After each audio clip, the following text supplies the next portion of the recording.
evening, everyone. Welcome to Grammar and Writing Lesson 105. Let's get started today with your vocabulary. We're starting with the word part focus. The word part comes from the Greek word chroma.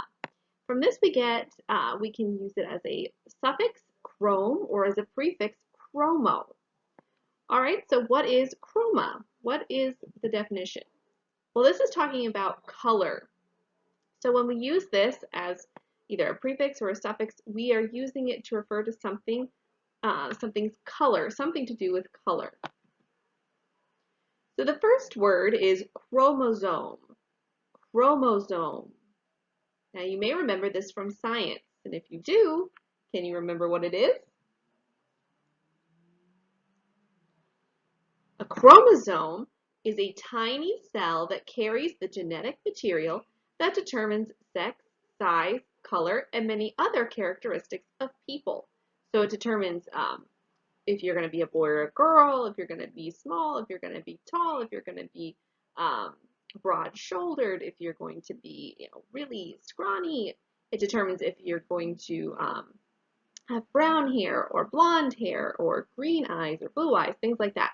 So that's just a tiny cell part that helps determine what kind of characteristics people have physically. For example, what type of chromosome carries the genes for blue eyes? Genes, that's the genetic material, the stuff that makes up in our body what we look like. Monochrome, mono. Now remember that mono, that refers to just one. So one color, right? That's what monochrome is. It's having one color. For example, the bleak gray was monochrome, just one color. A lot of times we even refer to something that's black, white, and maybe even gray. We refer to that as monochromatic. Even though you have three colors in there technically, white, black, and gray, really it's like it's one color because you don't have any vibrant, vivid colors. And we'll go more into what black, white, and gray really do mean as far as colors another time in an art class. But right now, just know that that's also referred to as monochrome. So monochrome is having one color, kind of being one tone. Polychrome. Okay, well, if monochrome is having one color, poly means many. So this would be having many colors. For example, a rainbow is polychrome. All right, let's practice with our vocabulary.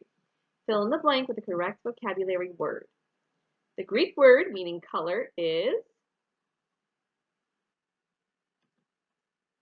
the blank sketch featured just the strokes of charcoal. Charcoal makes a grayish, blackish color. So what kind of sketch? That's a drawing, dibujo. Many colors contributed to the blank painting. Biologists study the blank to determine how genes combine to form different eye colors, hair colors, and skin colors.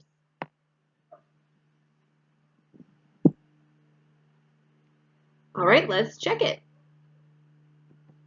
The Greek word meaning color is chroma. The monochrome sketch, or you might even see monochromatic sketch, featured just the strokes of charcoal. Many colors contributed to the polychrome or polychromatic painting. Biologists study the chromosomes to determine how genes combine to form different eye colors, hair colors, and skin colors. All right, let's talk about showing your opinion. That is our writing topic for today. We've been talking a lot about your opinion, how to write persuasively. That means to get somebody to listen to your opinion and hopefully persuade them, convince them to agree with your opinion. So an effective opinion paper doesn't just tell readers about the beliefs of the writer, it shows them. Sorry, I have to move my computer around, so you might be hearing some scratching. Okay, an effective opinion paper doesn't just tell readers about the beliefs of the writer, it shows them. So it's explaining something so that you can see why the writer believes what they believe. That's that's a really convincing way to write. Because in a persuasive paper, you are writing your opinion and you want somebody to believe what you are saying and to have the same opinion, hopefully, by the end of your paper. So you need to persuade them, you need to convince them. In order to be effective in doing that, you need to have stuff that backs it up. So, not just telling people your opinion, showing them, giving them good examples. So, how do we do that? You can show readers what you believe by including specific examples or incidents, descriptive details, or vivid quotations. Now I know that it looks like I have periods after incidents and details. That's a comma, but it doesn't really look like a comma because of the font, but it is a comma.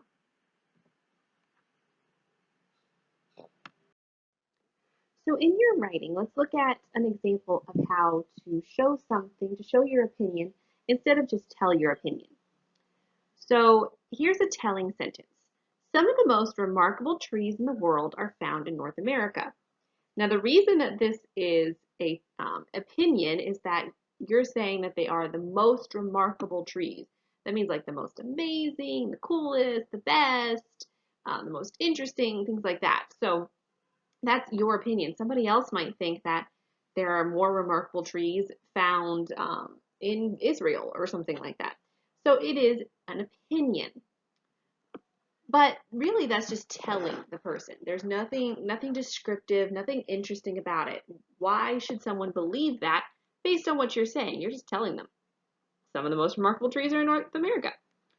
Well, let's see something that shows why that would be true, why you would think that.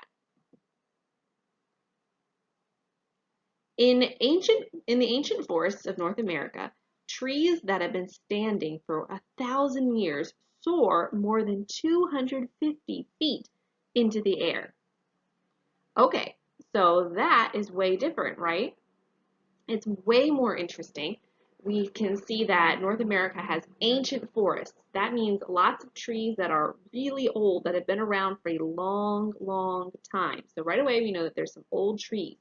Then we go to show how old they are by saying they've been standing for 1,000 years. So in none of this have we come out and said there are a lot of old trees. We show that by saying they've been around for 1,000 years. So you automatically know that it's old based on that information without having to say that it's old.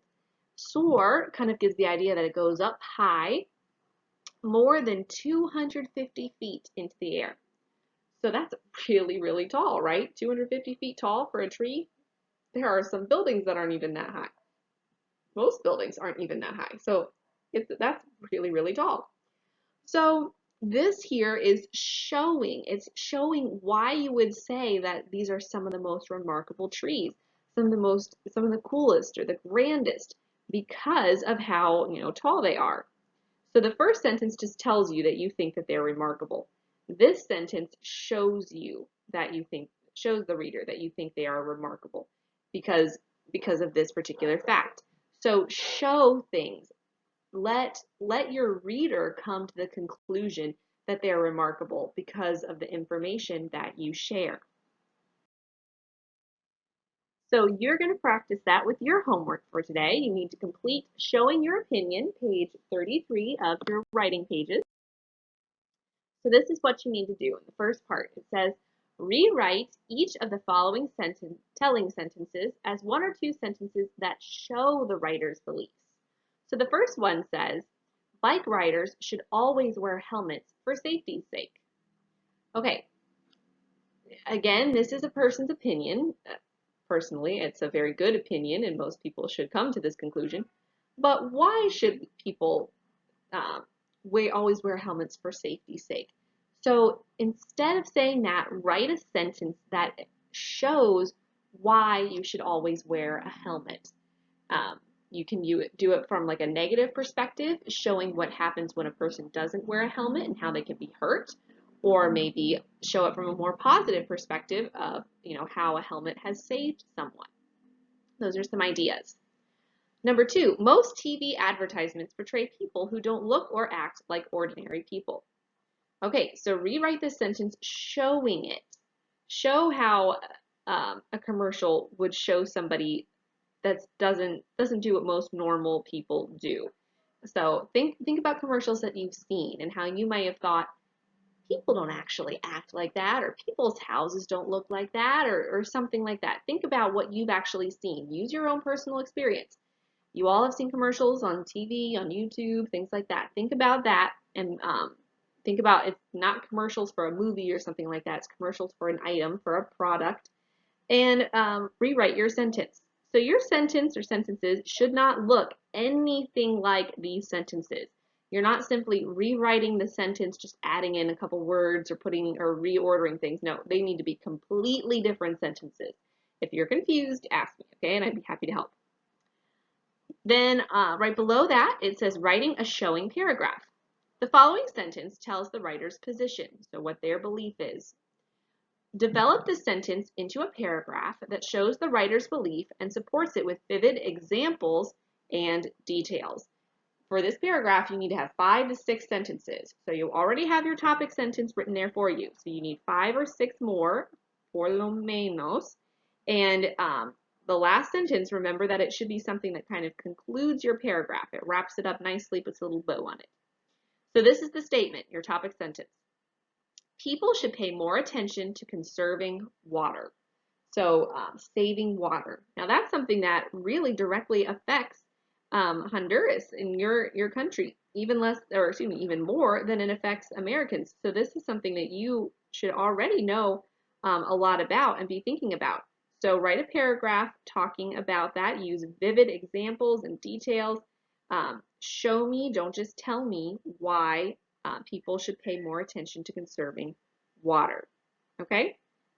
Not really looking for how, I'm just looking for why people should pay more attention to conserving water. Okay? All right. That is it for today. I hope that you guys have a great day. I love you very much. I'll see you in our next lesson. Bye.